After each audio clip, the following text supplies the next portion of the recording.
Assalamualaikum warahmatullahi wabarakatuh. Saya Intalia Khair dari kelompok 4 yang akan menjelaskan tentang hukum adat sebagai aspek kebudayaan dan sistem hukum adat. Nah, hukum adat sebagai aspek kebudayaan, sebelum kita menginjak lebih jauh tentang hukum adat sebagai aspek kebudayaan, kita harus mengetahui terlebih dahulu bahwa budaya itu apa.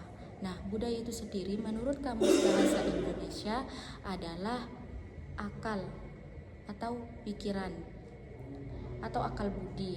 Nah, menurut salah satu ahli sosiologi yaitu Selo Sumarjon dan Sulaiman Sumardi, beliau mengatakan bahwa kebudayaan adalah sarana hasil karya, rasa, dan cipta masyarakat. Nah, hukum adat juga merupakan hukum tradisional masyarakat yang merupakan perwujudan dari suatu kebutuhan hidup yang nyata, serta merupakan salah satu cara pandangan hidup yang secara keseluruhannya merupakan kebudayaan masyarakat tempat adat tersebut berlaku. Maka dari itu jelas dikatakan bahwa hukum adat adalah sebagai aspek kebudayaan. Mengapa? Karena hukum adat itu menjadi bagian integral dari kebudayaan di suatu masyarakat. Nah, disitulah hukum adat disebut sebagai aspek kebudayaan. Nah, yang kedua yaitu sistem hukum adat. Sistem hukum adat yaitu bertumbuh dan berkembang dari kebiasaan serta nilai-nilai yang dianut dalam masyarakat. Sistem ini berbeda dengan hukum positif yang dibuat oleh negara. Hukum adat biasanya tidak tertulis dan diwariskan secara turun-temurun melalui cerita, tradisi, dan praktik sehari-hari.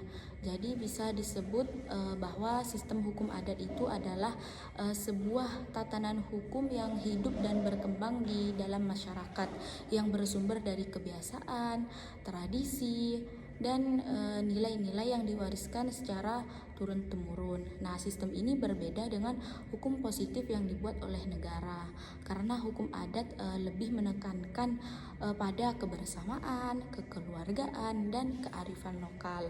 Nah, adapun beberapa ciri khas dari sistem hukum tersebut yang meliputi dari kebiasaan, musyawarah, kekeluargaan, sanksi adat, dan kearifan lokal. Di Indonesia, hukum adat masih diakui keberadaannya dan berperan penting dalam mengatur kehidupan masyarakat, terutama di daerah-daerah yang masih kuat memegang tradisi. Meskipun demikian, hukum adat juga harus selaras dengan prinsip-prinsip hukum nasional yang berlaku.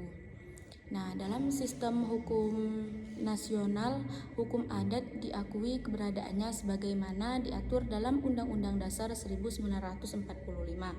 Namun, hukum adat tidak boleh bertentangan dengan prinsip-prinsip dasar hukum nasional dan hak asasi manusia. Artinya, hukum adat dapat diterapkan sepanjang tidak melanggar ketentuan perundang-undangan yang lebih tinggi. Baik, mungkin itu yang bisa saya sampaikan. Kurang lebihnya saya mohon maaf. Wassalamualaikum warahmatullahi wabarakatuh. Baik, Assalamualaikum warahmatullahi wabarakatuh. Perkenalkan, nama saya Holifah Rosida. Saya akan melanjutkan materi yang sudah teman saya paparkan, yaitu Intalia Khair. Baik, saya akan melanjutkan materi tentang kekuatan material berlakunya hukum adat. Nah, hukum adat sendiri berbeda dari hukum yang tertulis dalam bentuk undang-undang. Ia lahir dari kebiasaan yang berulang-ulang kita lakukan, kemudian diakui sebagai sesuatu yang seharusnya kita taati, dan akhirnya menjadi pedoman hidup bersama. Karena itulah hukum adat disebut dengan hukum yang hidup, sebab keberadaannya tidak bergantung pada tulisan atau peraturan resmi, melainkan pada kesadaran hukum masyarakat yang menjalaninya.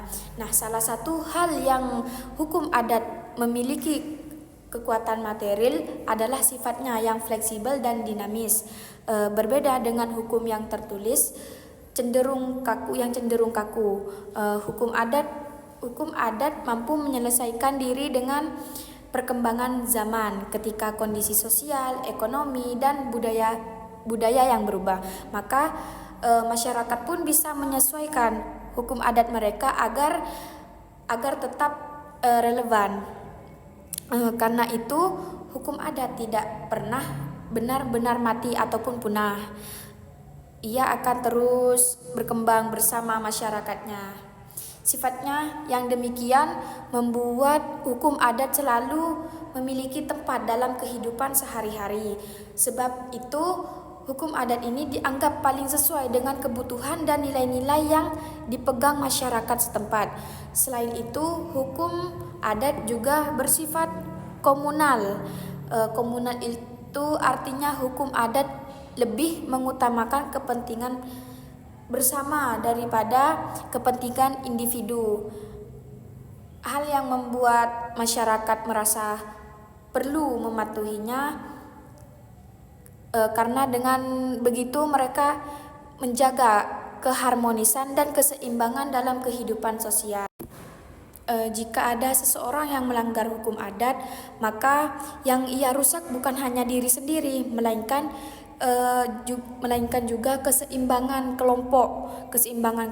Oleh karena itu, pelanggaran hukum adat biasanya menimbulkan sanksi, bukan hanya berupa denda ataupun ganti rugi, melainkan juga sanksi sosial seperti pengucilan, rasa malu, atau hukum adat tertentu.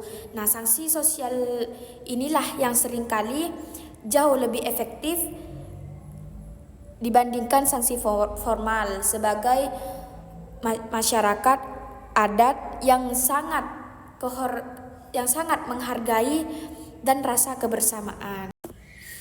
Baik teman-teman, untuk kesimpulannya yaitu hukum adat adalah hukum yang hidup di tengah masyarakat pribumi Indonesia, lahir dari kebiasaan, tradisi, dan nilai-nilai luhur yang sudah diwariskan secara turun-temurun.